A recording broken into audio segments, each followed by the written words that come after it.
এটার মান নির্ণয় করা যাক। sec square pi minus 3 pi divide by 17, তাহলে 14 পাই আমরা পাই। হোল স্কয়ার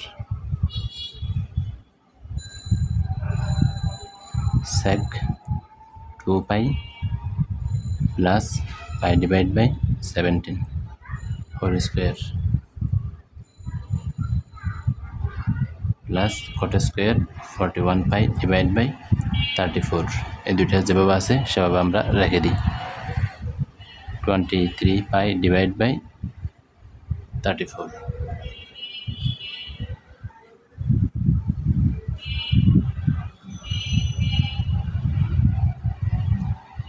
তাহলে পাই মাইনাস অর্থাৎ সেকেন্ড কোয়াড্রেন্টে sec negative minus sec 3 pi divide by 17 twice pi plus, তাহলে এটা ফার্স্ট কোয়াড্রেন্টে অল যে ত্রিকোণমিতিক রেশিও আর পজিটিভ। এখানে কত 17 × 34, আমাদের আরও আছে 5, তাহলে 39 হয়। তাহলে 5 পাই ডিভাইড বাই 17 স্কোয়ার আছে, স্কোয়ারটা দিয়ে দিলাম প্লাস এটাকে আমরা এই আকারে সাজাবো। cot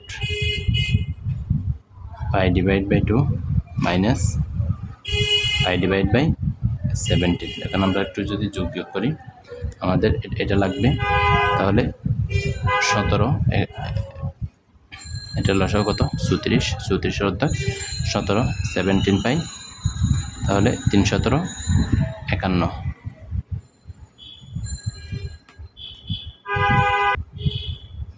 এখানে যদি আমরা 3 দিই, এখানে যদি 5 দিই, তাহলে আমরা এটা পাই।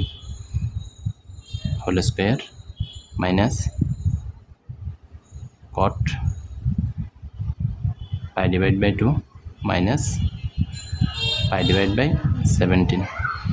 এটা একটু আমরা যদি যোগ বিয়োগ করি তাহলে এখানে পাই আমরা 17 পাই, তাহলে আমাদের আরো কত লাগবে 23 সাথে আরো 3 লাগবে। Whole square sec square 3 pi divide by 17 sec square 5 pi divide by 17 10 cot 10 হয়ে যাবে 10 square 5 pi divide by 17 minus 10 square 3 pi divide by 17। তাহলে আমরা যদি একটু সাজিয়ে লিখি sec square 3 pi divide by 17 minus 10 square 3 pi divide by 17 minus sec square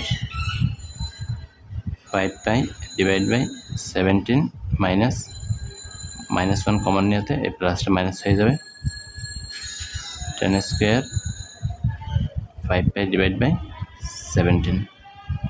তাহলে আমরা জানি sec square theta minus tan square theta is equal to 1, তাহলে এখান থেকে 1 - 1 ইজ ইকুয়াল টু 0, অতএব এটার সমান আমরা কত পাই 0 পাই। সুবহানাকাল্লাহুম্মা ওয়া বিহামদিকা আশহাদু আল্লা ইলাহা ইল্লা আনতা আস্তাগফিরুকা ওয়া আতুবু ইলাইক।